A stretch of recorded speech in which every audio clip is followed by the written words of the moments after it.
सर्वप्रथम इस कार्यक्रम के आयोजकों को बहुत बहुत साधुवाद, जो इतना अद्भुत एक आयोजन यहाँ पर इंदौर कृषि महाविद्यालय परिसर में किया है। मेरे सामने इंदौर के सभी प्रबुद्धजन बैठे हुए हैं। अभी अभी श्री केला साहब अब भी गए हैं, जो जैविक सेतु जिनके माध्यम से पूरे इंदौर में एक नई शुरुआत किसानों और उपभोक्ताओं को जोड़ने की गई है। मेरे सामने मेरे गुरु और गाइड डीन साहब, हमारे शर्मा साहब, अशोक शर्मा साहब बैठे हैं, जो बहुत ही अद्भुत एक महसूस है।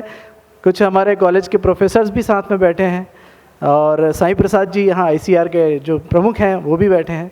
तो वैज्ञानिक, किसान सभी इकट्ठे हैं यहाँ पर। एक अद्भुत संगम है जैविक का जो यहाँ आयोजन हुआ है। मैं आज आपके बीच में ज़्यादा समय, चूँकि बहुत सारा समय रवि भैया ने ले लिया है, लेकिन प्रयास करूँगा जो विषय आपके बीच में रखना चाहता हूँ उसको आप लोग ध्यान से सुनें, क्योंकि ये समय की मांग है कि हम जैविक पौध पोषण पद्धति अपनाएं। थोड़ा सा इतिहास में जल्दी जाके आगे बढ़ाता हूँ विषय को। मातो भूमि पुत्रो हम पृथ्व्या, ये हमारे इस देश की मान्यता है कि हम भूमि हमारी माता और हम उसके पुत्र हैं। लेकिन अगर हम इतिहास में हम इसका कैसे पौध पोषण का विस्तार हुआ उसको समझने का थोड़ा प्रयास करेंगे। ये आपके सामने एक चित्र दिख रहा है जिसमें दिख रहा है कि पहले तो मिश्रित खेती हुआ करती थी, जूम खेती हुआ करती थी। लोग एक जगह से खेत छोड़कर दूसरे जगहों पर जाकर खेत बदलते करते थे। बाद में पड़त भूमि का उपवास भी रखा जाता था। और उसके बाद में आप देख रहे हैं एक फोटो दिख रहा है गुआनो बर्ड का। एक गुआनो नाम का पक्षी था। जब रासायनिक उर्वरक इस पूरी दुनिया में नहीं आए थे तो उस दौरान गुआनो नाम का पक्षी 19वीं सदी में, इसकी जो बीट होती थी, इसकी हगार होती थी दक्षिण अमेरिका में पेरू के आसपास, उस हगार को लोग बड़ी मात्रा में फर्टिलाइज़र के रूप में इस्तेमाल करते थे, खाद के रूप में इस्तेमाल करते थे। तो ये इतिहास कैसे चला। उसके बाद की बात करूं तो हैबर बोश टेक्नोलॉजी, जिन्होंने 1914 से 1918 के बीच में जब वर्ल्ड वॉर हुआ था और उसके बाद में सेकेंड वर्ल्ड वॉर हुआ था 1939 to 45 में, इस वर्ल्ड वॉर के दौरान बम बनाने की जो फैक्ट्री के रूप में एक टेक्नोलॉजी आई थी, नाइट्रोजन का इस्तेमाल बम बनाने के लिए किया गया था भाइयों। और मैं आपको बताना चाहता हूँ वही नाइट्रोजन फर्टिलाइज़र जो है बाद में वो जो इंडस्ट्रीज़ हैं, जो बम बनाने वाली इंडस्ट्रीज़ थी, बहुत सारी इंडस्ट्रीज़ फर्टिलाइज़र इंडस्ट्री में कन्वर्ट हो गई। तो 50 किलो का जो खेत में बोरियां डलती है, मैं कभी कभी कहता हूँ काश्तकारों से कि भैया ये 50 किलो के बम ही हैं जो हमारे धरती माँ को हम लोग खिला रहे हैं। जरा विचार करें कि क्या हम यूरिया के भी स्वयं खा सकते हैं, क्या नहीं खा सकते। इसका एक एग्जाम्पल आपके सामने देना चाहता हूँ। ये पेटलावद में एक ब्लास्ट हुआ था, आप सभी लोग जानते हैं। एक बहुत बड़ा ब्लास्ट हुआ था पेटलावद में, जिसमें कि लोग जो हैं 150 लोग मर गए थे। और इसी प्रकार इसी वर्ष बेरूत में एक बम ब्लास्ट हुआ। ये बेरूत में जो बम ब्लास्ट हुआ और पेटलावद में बम ब्लास्ट हुआ, वहाँ आप अगर स्टडी करेंगे तो पाएंगे कि वहाँ फर्टिलाइज़र को ही स्टोर करके रखा गया था। पेटलावद में भी और बेरूत में भी बहुत बड़ी मात्रा में बम ब्लास्ट हुआ। और कहीं ना कहीं ये विस्फोटक हैं, इस बात को इंगित करता है कि फर्टिलाइज़र इंडस्ट्री एक विस्फोटक के रूप में आई है।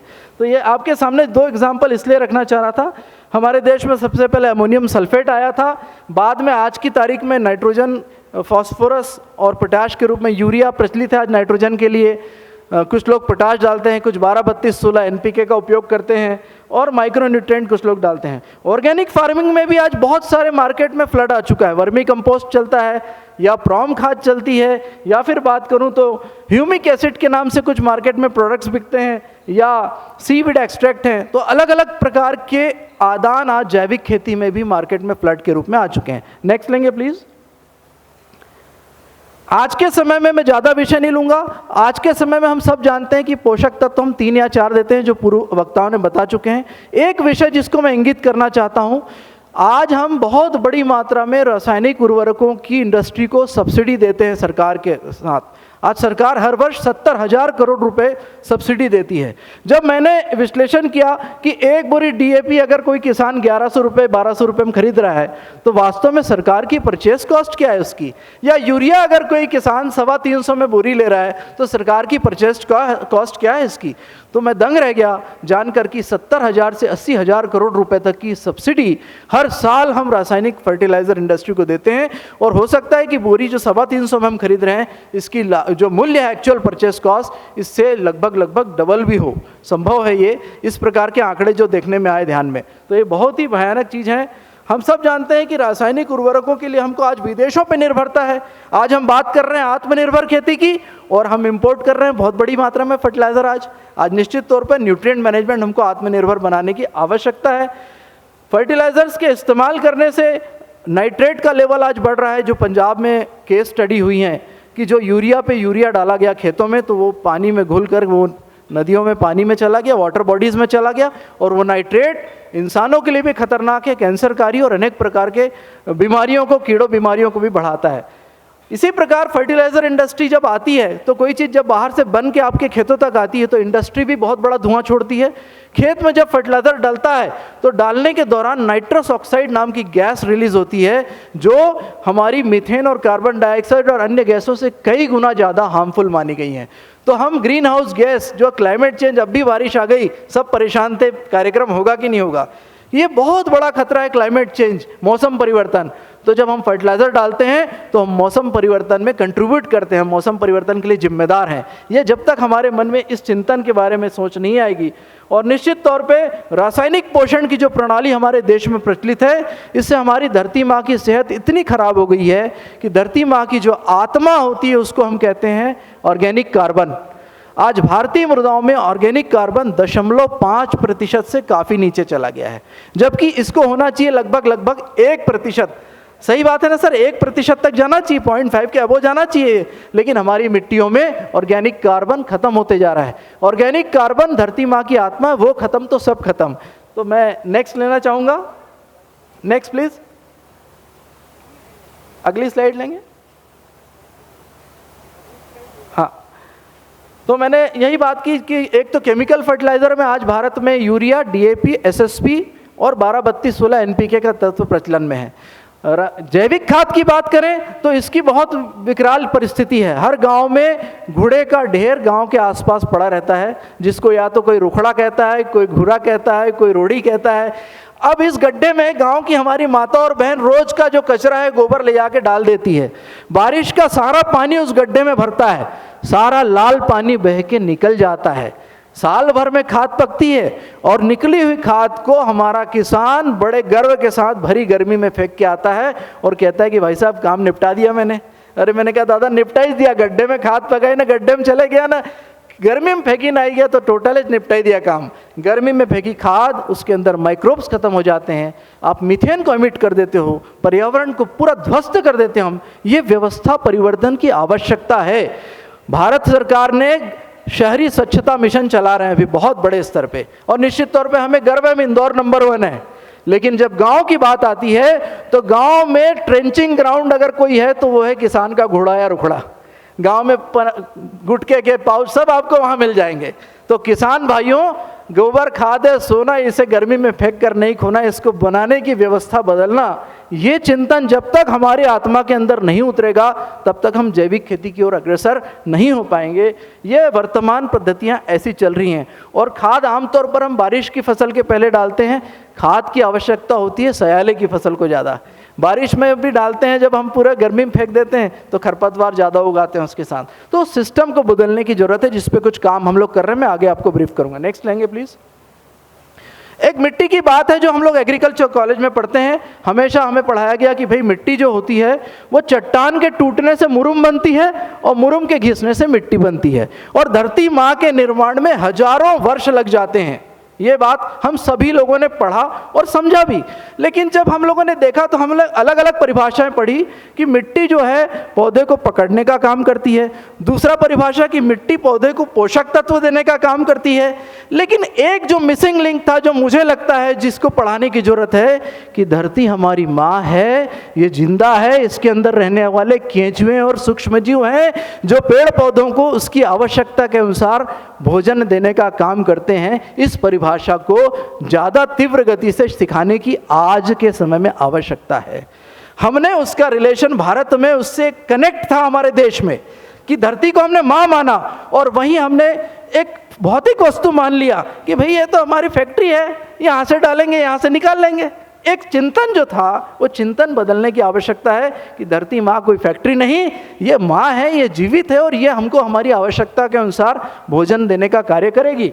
अब एक अच्छे भूमि की एक संरचना की बात करें तो 25% उसमें हवा होनी चाहिए, उसमें पानी होना चाहिए 25%, 45% मिनरल मैटर होना चाहिए और 5% जैविक पदार्थ होना चाहिए, ऐसा बताया गया है। निश्चित तौर पे एक आइडियल सॉइल की बात है। नेक्स्ट लेंगे थोड़ा। और अलग अलग प्रकार के पोषक तत्व हमने ढूंढे, कार्बन, हाइड्रोजन, ऑक्सीजन, फिर जो पौधे में ढूंढ के निकाला कि भाई नाइट्रोजन ज़्यादा मिलता है पत्तियों में तो हमने उसको प्राथमिक तत्व बोल दिया, नाइट्रोजन, फॉस्फोरस, पोटेशियम को हमने प्राइमरी एलिमेंट्स कह दिया। फिर हमने कुछ तत्व और ढूंढने की कुछ कम मात्रा में लगते हैं लेकिन पौधों के लिए आवश्यक हैं, उनका नाम दे दिया कैल्शियम, मैग्नीशियम, सल्फर। ऐसे अलग अलग तत्वों के हमने डिवीजन करते गए, माइक्रो न्यूट्रिएंट बना दिए बहुत सारे, boron, molybdenum, nickel, cobalt, zinc. तो ऐसे जो माइक्रो न्यूट्रिएंट बनाते गए, ये विश्लेषण में हम गए धरती माँ के, ये विश्लेषण में गए कि ये पोषक तत्व जरूरत होती है। कैसे किया विश्लेषण हमने? निश्चित तौर पे प्लांट एनालिसिस से किया। लेकिन जब हम प्रकृति की रचना देखते हैं, परमेश्वर के सिस्टम को समझते हैं कि उसने जो सिस्टम बनाया है न्यूट्रिएंट मैनेजमेंट का, नेक्स्ट स्लाइड लेंगे प्लीज। ये है न्यूट्रिएंट मैनेजमेंट का सिस्टम। प्रकृति की व्यवस्था ऐसी है जो हम लोगों को खेतों में 20 साल काम करने पर ध्यान में आई कि जिस प्रकार मेरे और आपको जीवित रहने के लिए सूर्य प्रकाश की आवश्यकता है, सूर्य प्रकाश आवश्यक है, क्योंकि आज जो मैंने भोजन किया है उसी की गर्मी से मैं आपके बीच में बोल पा रहा हूँ। पूरी दुनिया का बैटरा सूरज बाबा है, वो बंद तो सब बंद। तो सूर्य की ऊर्जा ये तो किसी प्राइवेट कंपनी ने नहीं बनाई भैया। क्यों? ऐसा तो नहीं लगता कि किसी प्राइवेट कंपनी ने सूर्य का निर्माण किया। हवा जो हमें दिखती नहीं है, लेकिन जब इस हवा का हम विश्लेषण करते हैं तो पाते हैं कि इसमें 78% नाइट्रोजन गैस है। इस हवा में 0.03% कार्बन डाइऑक्साइड है। ऐसा क्या कारण है कि भगवान ने कार्बन डाइऑक्साइड जो है 0.03% रखा? क्या कारण है कि नाइट्रोजन 78% रखा?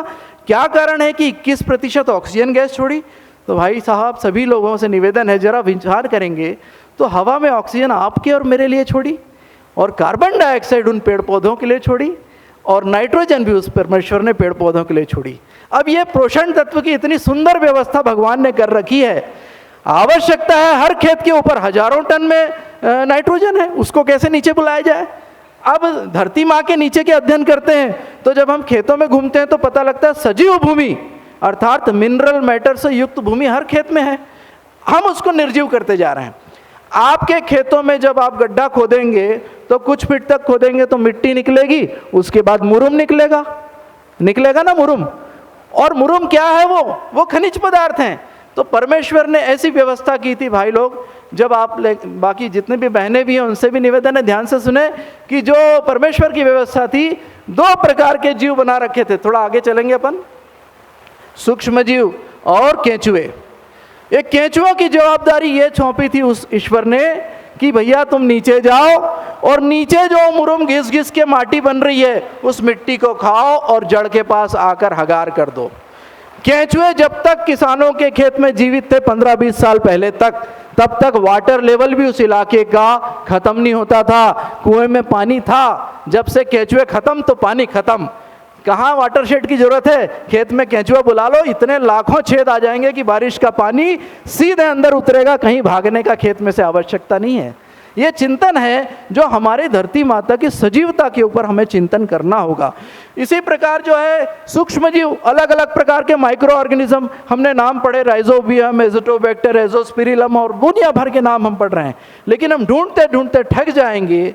हर पौधे की जड़ के पास ईश्वर ने सूक्ष्म जीवों का संसार बना रखा है। वो सूक्ष्म जीव पौधों को जीवन देने का, उसको पोषण देने का कार्य करते हैं। और जब तक सूक्ष्म जीव पोषण देने का कार्य करते थे पौधों को, तब तक भोजन में स्वाद था। चावल पकता था तो खुशबू आती थी, और जब से इंसान ने पोषक तत्व देने की जवाबदारी ले ली है, तब से भोजन में स्वाद चला गया है, खुशबू चली गई है, स्वाद खत्म हो गया है। क्योंकि जो कनेक्ट होना चाहिए जमीन माता के साथ, वो कनेक्ट हमारा टूट गया है। मेरा आप सबसे निवेदन है, इस प्लांट न्यूट्रिएंट मैनेजमेंट के कंसेप्ट को जब हम समझते हैं तो ध्यान में आता है, क्योंकि जैविक कृषि एक आध्यात्मिक कृषि है। क्योंकि जब तक हम आध्यात्म की बात ना करें, कोई भी कर्म अधूरा है। क्योंकि कोई भी हम काम कर रहे हैं, जब तक हम लोगों में प्रेम न बढ़ा सके, तब तक उस काम की कोई वैल्यू नहीं, मैं समझता हूँ। भले आप बड़े बड़े IIT इंजीनियर हो, लेकिन आपके कर्मों से अगर समाज में पॉजिटिविटी नहीं आती है तो वो कर्म कर्म नहीं है, वो नाशक हैं। तो जैविक क्या है असल में? जैविक जीवों के लिए, जीवों के माध्यम से की जाने वाली जीवनदायिनी कृषि पद्धति जैविक है। कुल मिलाकर इस पूरे सिस्टम में जीवों का इन्वॉल्वमेंट है। अगर हमने सोचा कि हम हर जीव को ख़त्म करेंगे और आगे बढ़ जाएंगे, तो ये सिस्टम होलिस्टिक नहीं है, ये कोएग्जिस्टेंस का सिस्टम नहीं है, सह अस्तित्व का सिस्टम नहीं है। आज आवश्यकता है सह अस्तित्व के सिस्टम के आधार पर काम करने की। आज इंसान लग गया है स्व अस्तित्व में, मैं और मेरा परिवार और मेरा खेत, बस, बाकी मेरे को कोई इंटरेस्ट नहीं किसी से। प्रकृति क्या करेगी क्या करेगी, एक जो चिंतन है उस चिंतन को बदलने की जरूरत है मित्रों। सूर्य का प्रकाश दुनिया का बैटरा है, ये है तो पौधा चलेगा, ये नहीं है तो पौधा नहीं चाल पकड़ेगा। और ये जब ईश्वर देता है, ईश्वर या अल्लाह जो भी नाम ले लें हम, वो सबके लिए एक समान देता है। वो ये देख के नहीं देता कि इनके सिर पे पहले गिरूंगा इनके ऊपर। जब ईश्वर ने जब हवा में जब नाइट्रोजन देखी 78%, तो सबके सिर के ऊपर एक व्यवस्था। बारिश भी वो गिराता है तो सबके लिए एक जैसा गिराता है, उसमें भी कोई भेद नहीं। तो पानी देने वाला वो, हवा देने वाला वो, सूर्य प्रकाश देने वाला वो, धरती माँ देने वाला वो। तो मन में प्रश्न आता है कि ये हजारों करोड़ रुपए, 3 लाख करोड़ रुपए का फर्टिलाइजर क्यों बिकता है हमारे देश में? ये एक चिंतन का विषय है जिस पे हमारे सारे किसान भाइयों को विचार करना पड़ेगा कि कहाँ जा रही है हमारी दिशा। क्या इस दिशा में हम आगे बढ़ेंगे तो क्या हमारी धरती जीवित रह पाएगी? क्या हम लॉन्ग टर्म में प्रोडक्शन ले पाएंगे? जैसे मेरे सामने माननीय वैज्ञानिक महोदय भी बैठे हैं, सर भी जानते हैं कि फर्टिलाइजर रिस्पॉन्ड नहीं करते अगर ऑर्गेनिक कार्बन ना हो, तो ज़्यादा मात्रा में अनुशंसा होती है। पहले हम कहते थे कि 100% ऑफ द RDF, अब 150% ऑफ द RDF अनुशंसा से कई गुना ज़्यादा डाला जाए तो लागत बढ़ेगी, ज़मीन हमारी खराब होगी। और निश्चित तौर पे अगर हम होलिस्टिक अप्रोच के साथ धरती के साथ चिंतन करें कि उसके अंदर माइक्रोब्स और सूक्ष्म जीव बढ़ाएं तो हमारे खेत अपने आप। लेकिन हमने माइक्रोब्स और सूक्ष्म जीव का चिंतन नहीं किया। हमने क्या किया, नेक्स्ट स्लाइड में देखेंगे भैया, नेक्स्ट स्लाइड। ये देखिए, मेड़ों पर पेड़ कट गए, पूरे मैक्सिमम टिलेज पे चले गए हम। एक हैबिट बन गई कि ट्रैक्टर जितना चलाएंगे उतना अच्छा होगा। सिंपल सा कॉमन सेंस है कि किसी चीज़ को मिक्सी में बार बार पीसेंगे तो बारीक होगी, बारीक होगी तो आपस में चिपकेगी, चिपकेगी तो ढेपले बनेंगे और कड़क होगी मिट्टी। सिंपल सा फिलॉसफी है। किसान से पूछो भैया ज़मीन क्या है, बोले भैया ज़्यादा कड़क हो गई, पहले 1-2 बार ट्रैक्टर में हाँकी जोती लेता था, अब तो 2-3 चक्कर चलाना पड़े। मतलब काश्तकार की लागत बढ़ गई, ट्रैक्टर का खर्चा बढ़ गया और ज़मीन हार्ड पैन कड़क हो गई। और एक और नया आ गया, रोटावेटर। तो रोटावेटर जब यूँ चलता है तो ज़मीन को धुम्मस कर देता है, ज़मीन के 6 इंच के नीचे लेयर को दबा देता है। तो हम अन्य भाषा में कहते हैं कि उस धरती माँ का हमने गला ही दबा दिया, क्योंकि जो नीचे पानी का संचार होना चाहिए था, जो वातन होना चाहिए था उस सिस्टम में, लिविंग सॉइल, जीवित मिट्टी बनाने के लिए, धरती माँ को बनाने के लिए, वो हम सिस्टम ख़त्म कर देते हैं। तो मैं यूँ नहीं कहता कि ट्रैक्टर ख़राब है, लेकिन उसका मिनिमम यूज़ कैसे किया जाए इस पर चिंतन होना चाहिए। मैं आगे बताऊँगा उसको। फिर बाहरी बीज आज आ रहे हैं, जैसे रवि भैया ने बताया, बेटी का एक उदाहरण। अभी हम लोगों का एक ऐसा अनुभव है कि बच्चा लोकल ही अच्छा, क्षेत्रीय बीज होने चाहिए। अगर हमारे क्षेत्र का सिलेक्शन करके हम वैरायटी बनाते हैं तो उसका रूट गहराई पे जाता है, जितनी जड़ गहराई पे जाएगी उतना पोषण ज़्यादा लेके आएगा।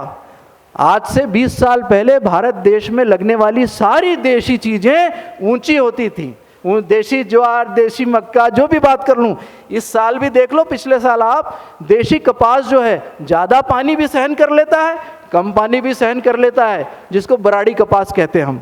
तो देशी चीज़ें, अब ठीक है देशी चीज़ें उसमें सिलेक्शन नहीं मिल पाया, लेकिन अगर हम घर का बीज बनाएंगे, अपने क्षेत्रीय स्तर का बनाएंगे, तो वो ज़्यादा ज़मीन में रिस्पॉन्स करता है, उसकी जड़ें गहराई पे जाती हैं और न्यूट्रिएंट को लेके आती हैं अच्छे से। तो कम आपके ऑर्गेनिक ही मेहनत, ऑर्गेनिक में भी कम करनी पड़ती है ऐसी वैरायटीज़ की। अगली बात करेंगे एकल फसल पद्धति। ये बहुत बड़ा घातक है, क्योंकि धरती माँ, और एक साइंटिस्ट है डॉक्टर हार्वर्ड, उन्होंने एक पॉइंट कहा था कि मनुष्य, पेड़ पौधे और धरती माँ में कोई फर्क नहीं करना चाहिए। जो काम हम अपने साथ करते हैं वो धरती माँ के साथ करना चाहिए। तो अगर हम घर में थाली में दाल, चावल, रोटी, सब्जी सब खाते हैं, तो धरती माँ की भी अपेक्षा है कि मेरे भी शरीर में अलग अलग प्रकार की फसलें उगाइए, क्योंकि अलग अलग प्रकार की फसलों की जड़ों में अलग अलग प्रकार के जीव रहते हैं, और वो जीव वास्तव में जमीन की फर्टिलिटी का मुख्य आधार है।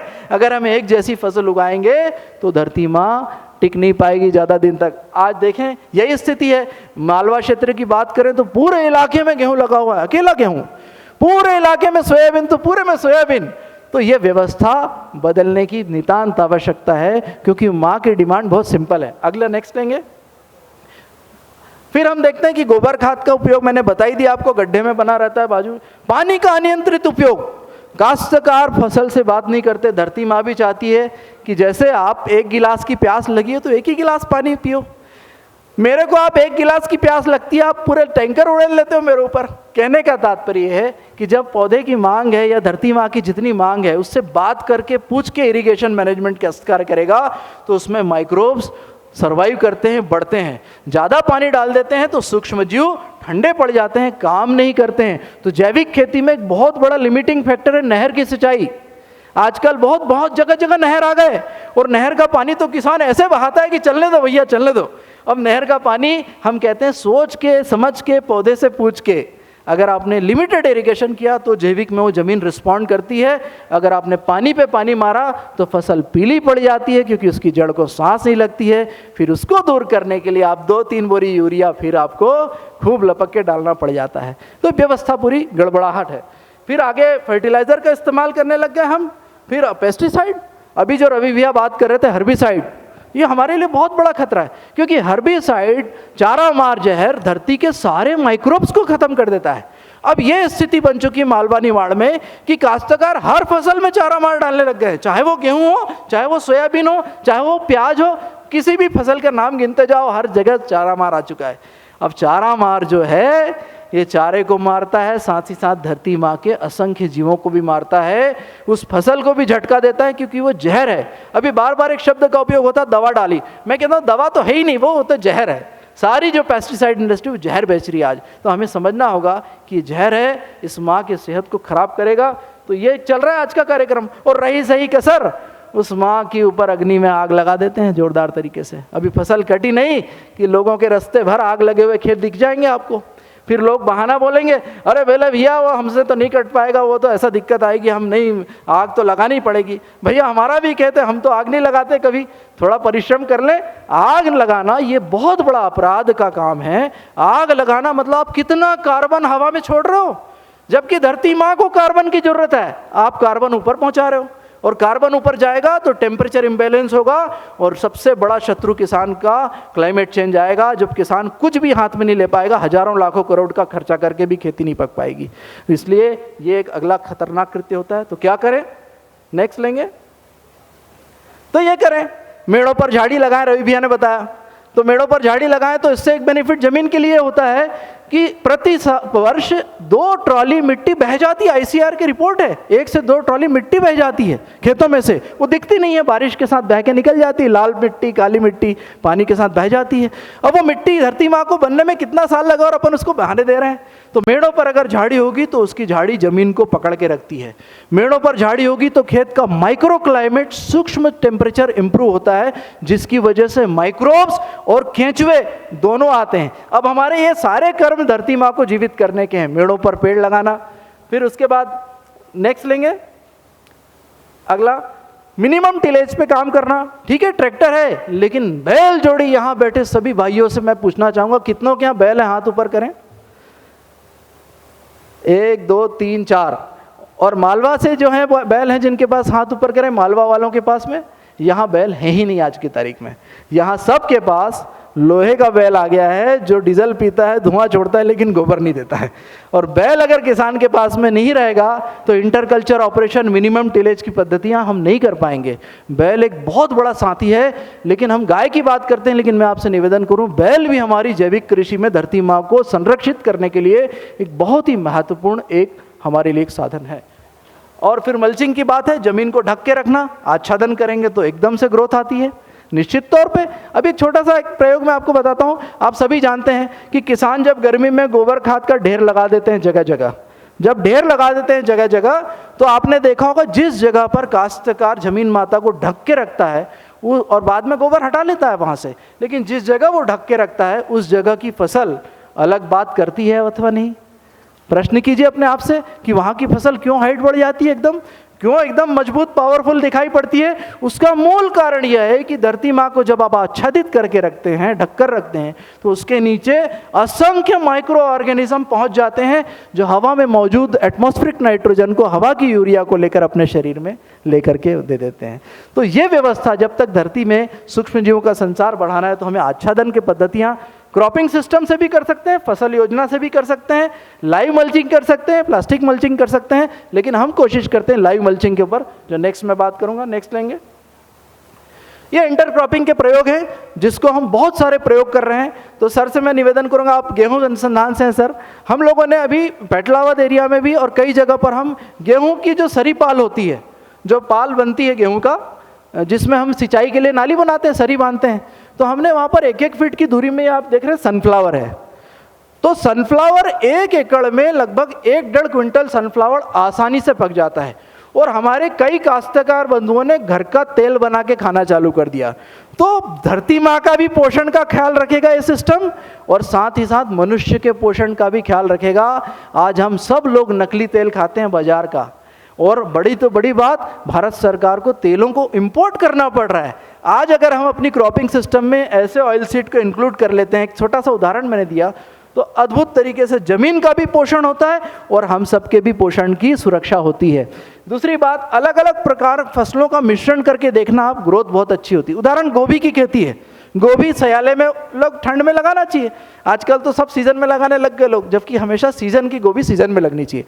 अब गोभी के खेत में अगर आपने मेथी उड़ा दिया तो आप देख लेना कि जितने टुकड़े में आपने गोभी के साथ मेथी लगाई है वो गोभी ही अलग बनती है। क्यों हुआ ऐसा? हमने तो कुछ उसमें फर्टिलाइजर नहीं डाला, पर ऐसा क्या हुआ कि उसमें गोभी में मेथी जब डाली तो एकदम ग्रोथ बढ़ गई उस गोभी की। उसका मूल कारण है, मेथी एक दलहन फसल है, उसकी जड़ों का नाइट्रोजन उस प्लांट को मिल जाता है, आच्छादन होता है उस बीच की जगह का, और एकदम से गोभी विगरस ग्रोथ के साथ आती है। तो हमने इसके ऊपर एक्सपेरिमेंट किए, कॉटन के साथ अलग अलग एक्सपेरिमेंट किए, गेहूं में एक प्रयोग किया जो मैं आप लोगों को बताना चाहूँगा कि गेहूँ बोते समय प्रति एकड़, जैसे 50 किलो गेहूं बो रहे हैं तो हम 1.5 किलो उसमें धनिया बीज मिला करके बो देते हैं। 1.5 किलो धनिया प्रति एकड़, उसको फोड़ के, धनिया को रगड़ के बोते हैं, तो फोड़ के मिला दीजिए, बो दीजिए। प्रथम पानी जब आएगा तो पानी देने के बाद अपन 1-1.5 किलो बरसिम जो अपन चारे के रूप में काश्तकार भाई उपयोग करते हैं, बरसिम, उसको गोबर खाद और मिट्टी में मिला लीजिए, और बरसिम के बीज को थोड़ा सा पहले प्री जर्मिनेट कर लीजिए हल्का पानी में गला के, और प्रथम पानी के तत्काल बाद वो नम उसको पूरा फेंक दीजिए जमीन के ऊपर। तो बरसिम भी उगेगा, गेहूं भी उगेगा और धनिया भी उगेगा, लेकिन तीनों का झगड़ा ही नहीं होता आपस में, ये तीनों एक दूसरे से दोस्ती करके चलते हैं। फिर लोगों के मन में संशय आता है कि बोले भैया बरसिम का बीज बन जाएगा तो बहुत नुकसान हो जाएगा हमको। बरसिम का बीज ही नहीं बनेगा क्योंकि आपने पहले पानी के बाद में डाला है, गेहूं उसके पहले ही आपका कटे आएगा। धनिया आपको पौधा बड़ा हो जाएगा, धनिया कोई नुकसान नहीं करेगा, धनिया गेहूं के नीचे दब जाता है पूरा, लेकिन यह व्यवस्था उस पौधे को पोषण देने का काम करती है। गेहूं के खेत में यूरिया का प्राकृतिक स्रोत तैयार हो जाता है।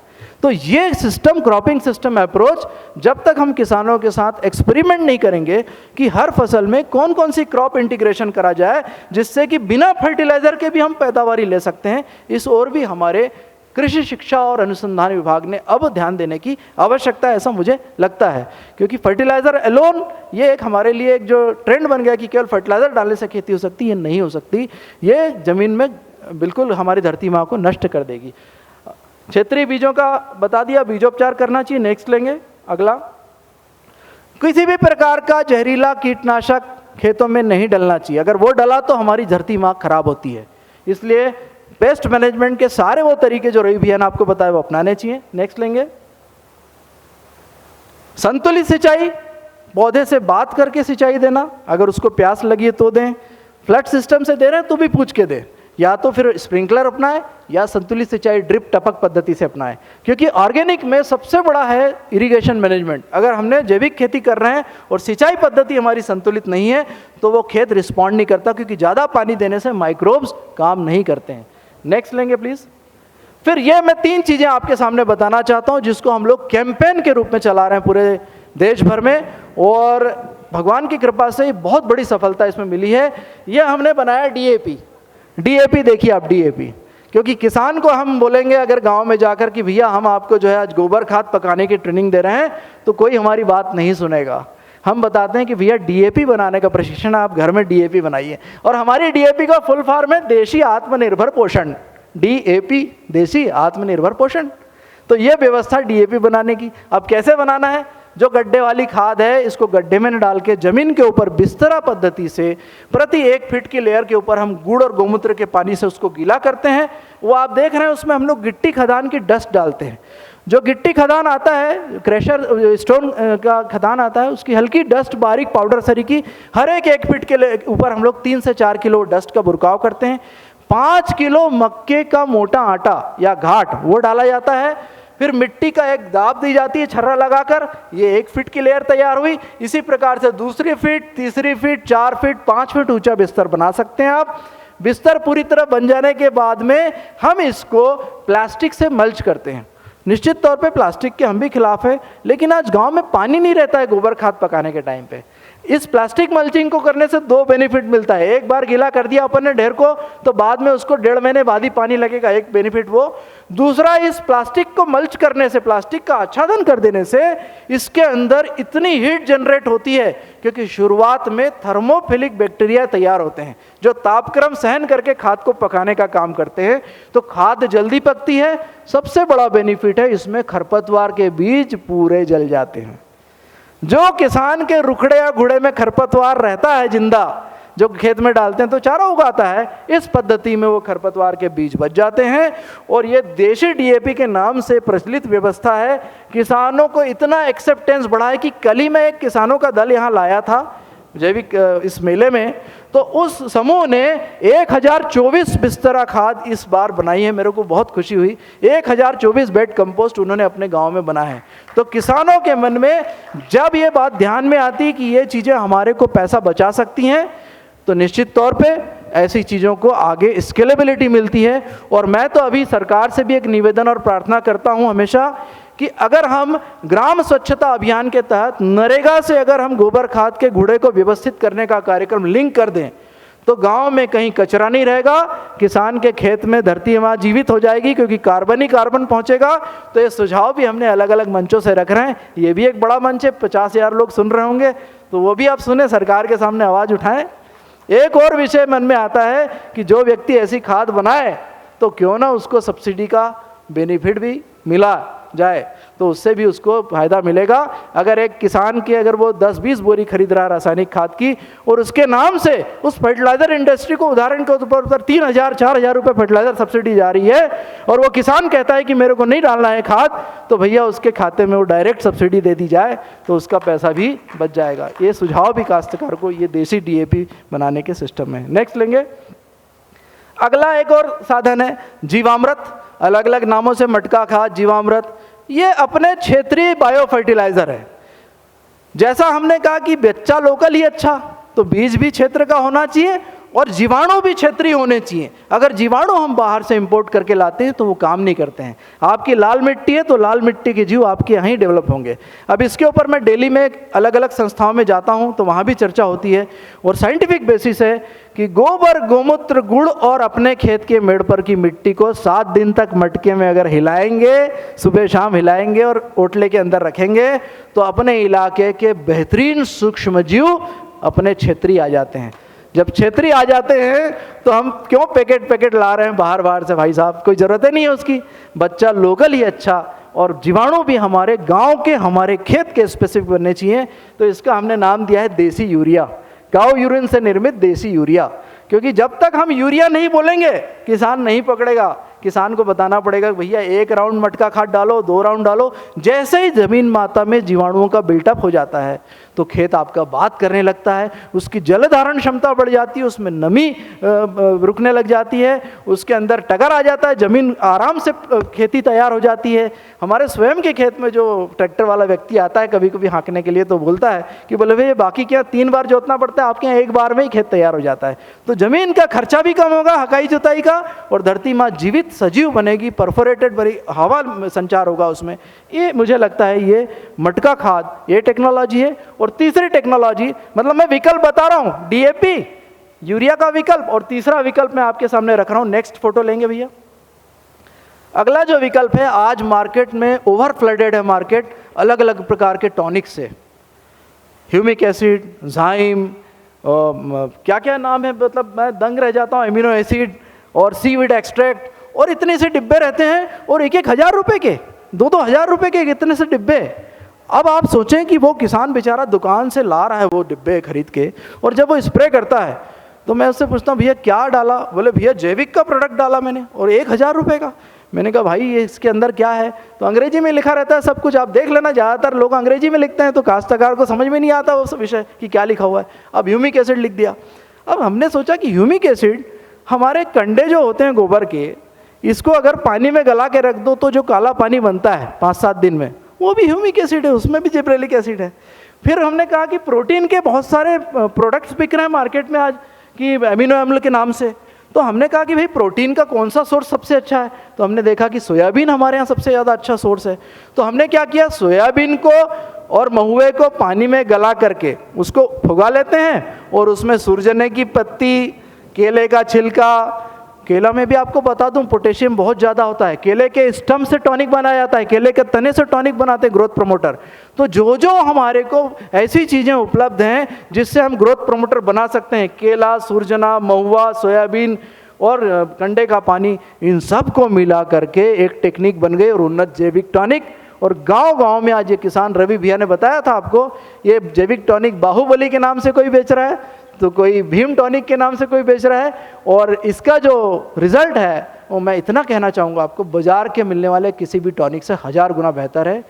इसके ऊपर विधि भी पूरी लिखी गई है, मूल्य है मात्र 50 रुपये प्रति लीटर। वो भी हमारी कंपनी नहीं है, किसानों की कंपनी है, किसान उसका प्रॉफिट कमाते हैं, किसान अपने लोगों में बेचते हैं। क्योंकि जैविक तभी सफल है जब किसान अपने क्षेत्र में तैयार करेगा। अगर बहुत बड़े महंगे जैविक के उत्पाद किसान के पास जाएंगे तो वो खेती सस्टेन नहीं कर पाएगा, जैविक खेती। इसलिए बहुत सारे लोग आज जैविक खेती में जुड़ना पाते हैं, इस दिशा में हम लोग आगे भी काम कर रहे हैं। नेक्स्ट लेंगे।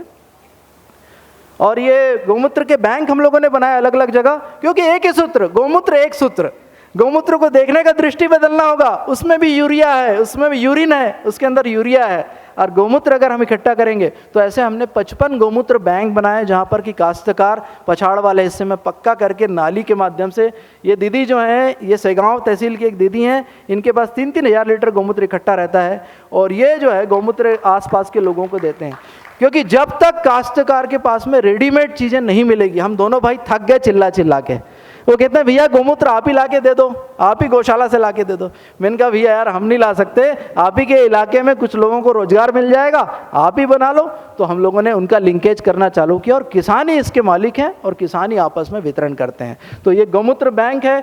दूध छाछ का इस्तेमाल खेती में टॉनिक के रूप में बहुत बेहतरीन है, क्योंकि दूध में आपको बता दूं प्रोटीन है, उसमें कैल्शियम है, उसमें मैग्नीशियम है, ये ग्रोथ प्रमोटर्स हैं। आप केवल दूध का स्प्रे करके आइए, आधे लाइन में कीजिए, आप you will see a difference, आपको फर्क नजर आ जाएगा, क्योंकि वो चीज़ें प्रकृति ने बनाई हुई हैं पावर के लिए। छाछ फंटास्टिक ग्रोथ प्रमोटर है। चने के खेतों में ताजी छाछ आधा लीटर प्रति पंप लेके आप डालते रहिए, फुटाव करता है चना। हमने मिर्च में देख लिया, हमने कॉटन में देख लिया, ये फुटाव करने का काम करता है, बढ़वार का काम करता है, टॉनिक का काम करता है। जब हमारे पास गाँव में जब चीज़ें मौजूद हैं, हम क्यों बाजार भटक रहे हैं, जब हमारे पास सब चीज़ भगवान ने दे रखी है व्यवस्था। फिर गोबर गैस लोगों के यहाँ बनाने के लिए हम लगे हुए हैं, जंगल न कटे, जंगल न कटे, गोबर गैस लगे। आज माननीय अमरीश जी इतने वृक्ष लगाते हैं, मतलब इनके लिए तो ताली बजनी चाहिए, वृक्ष मित्र हैं हमारे इंदौर के, इतने वृक्ष लगवाते हैं लोगों से, और मेरे को भी कहते हैं कि आपके किसान समूह को इस बार में आपको 25,000 रुपये के आप पौधे लगाना तो लगाइए। इनकी सोच है कि वृक्ष होंगे, क्योंकि वृक्ष जो हैं ये पूरे विश्व के लिए भगवान शिव हैं। जहर को पीने का काम करना और हम आपको ऑक्सीजन देना, ऐसा काम करते हैं वृक्ष। और वृक्ष है तो खेत बचेगा। वृक्ष को बचाना है तो बायोगैस लगवाइए, और बायोगैस लगेगा खेत में तो आप बताइए कि अभी लाल टंकी की कीमत कितनी हो गई, 800 रुपया। एक किसान परिवार 8-8 हज़ार रुपये की टंकी खरीद रहा है, कितने 900 से ऊपर हो गई। तो मेरा आपसे निवेदन है कि लाल टंकी ठीक है, बहुत अच्छी बात है, माननीय प्रधानमंत्री जी ने लोगों को धुआं मुक्त ईंधन करने के लिए प्रस्तुत किया, लेकिन मेरा गांव के किसानों से हाथ जोड़ के प्रार्थना है कि आप लाल टंकी की बजाय गोबर गैस लगवाइए, गोबर की खाद भी मिलेगी और धुआं रहित ईंधन भी मिलेगा और आपकी 25 साल तक की मुक्ति। कोई टंकी नहीं लाना, कुछ नहीं लाना, पैसे की बचत हो गई, वो अलग है। तो गोबर गैस एक ध्वज फ्लैगशिप प्रोग्राम के रूप में लिया जाना चाहिए। इसके ऊपर इसकी स्लरी जो है बहुत बेहतरीन खाद का काम करती है। ये आखिरी खाद जो मैं आपको बता रहा हूँ, गौ समाधि खाद, इसको भी हम लोग पिछले 10 साल से पुश कर रहे हैं। गांव में गौ माता या कोई भी पशु जब मृत हो जाता है तो हम इसको ज़मीन के अंदर दाब देते हैं। गड्ढा कर लीजिए खेत में एक कोने पे, और इतना गड्ढा करें कि उसका शरीर पूरा उतर जाए, और उसके शरीर के ऊपर ताज़ा गोबर का लेप 10 से 12 किलो खड़ा नमक और 10-12 किलो चूना उसकी बॉडी को लेपित कर दीजिए। मिट्टी पूरी भर दीजिए, और भर देने के बाद वर्ष भर बाद उस जगह की मिट्टी को खोद के निकाल के आप खेत में डालिए, आपको चमत्कारिक परिणाम मिलेंगे। ऐसे हजारों किसान इस काम को आज की तारीख में कर रहे हैं। तो गौ समाधि खाद तो दृष्टि में है सृष्टि। गांव में पड़ा है सोना और हम अपने सोने को समझ रहे हैं कचरा, और बाहर का कचरा उठा के ला के कह रहे हैं कि हम तो बहुत बढ़िया आगे बढ़ रहे हैं। तो ये विकास नहीं, ये तो विनाश है। तो मुझे ऐसा लगता है नेक्स्ट जो है आगे करेंगे। इतना ही कहना था। मैं 2 बातें बताना और आवश्यक समझता हूँ। एक तो हम लोग अभी गौशालाओं के साथ भी काम कर रहे हैं, क्योंकि इस देश में सबसे बड़ी व्यथा है गौशालाओं की। गौशालाओं में गौ माता इतनी बड़ी संख्या में होते जा रही हैं, क्योंकि किसान रोज़ छोड़ते जा रहे हैं और गायें गौशाला में पहुंच रही हैं, और इतनी ज़्यादा ओवरलोडेड हो चुकी है गौशालाएँ। और गौशालाओं की एक विडंबना ऐसी है कि वहाँ गोबर यूँ ही पड़ा हुआ है बड़ी मात्रा में। किसानों के खेत में फर्टिलाइज़र डल रहा है और गौशालाओं में गोबर यूँ वेस्ट पड़ा हुआ है। हम लोगों का एक काम चल रहा है गोबर गोमूत्र से गौशालाओं को आत्मनिर्भर बनाने के लिए, उनको जैविक खेती संसाधन केंद्र के रूप में डेवलप करने का, और बहुत सारे प्राइवेट लोग भी इस दिशा में आगे सहयोग करने के लिए आ रहे हैं। अभी हमने 3 जगह पर एक काम चालू किया है। इसी बात को आगे बढ़ाते हुए मैं एक और बात बताना चाहूँगा कि आने वाले 13 अप्रैल को धरती माता का जन्मदिन है। तो इस जन्म दिवस के अवसर पर अक्षय कृषि परिवार के माध्यम से भूमि पूजन का आयोजन किया गया है। आप जितने भाई लोग इस संदेश को ज़्यादा से ज़्यादा समाज में पहुंचा सकें, तो उस दिन 13 अप्रैल को करना यह है कि हर किसान भाई अपने खेत से भूमि माता को लेके आएगा और उस भूमि माता का बकायदा पूजन करेगा, और पूजन करने के बाद शपथ लेगा कि आज के बाद मैं इस भूमि माता की रक्षा के लिए कार्य करूंगा। इसका केवल और केवल यह उद्देश्य है जन जागरण का, कि हमारा जो कनेक्ट भूमि माता से जो जोड़ है, वो जो टूट चुका है, उस जोड़ को आपस में हम वापस करें और उस माँ को माँ समझते हुए हम कृषि कार्य में संलग्न हों। इसी कार्य के लिए आपसे निवेदन है, ये कार्य करें। इतना ही कहना था। मैं एक छोटा सा कुछ कविता है छोटी सी, उससे समापन करना चाहूँगा इस सत्र का। मैं भैया से निवेदन करूँगा कि एक वो म्यूज़िक भी हमने आपको दिया हुआ है, वो म्यूज़िक अगर आप चला देंगे तो वो कविता से, जो धरती माँ की वेदना के ऊपर हमने एक छोटी सी कविता बनाई है। फ़ोन नंबर मैं बता देता हूँ।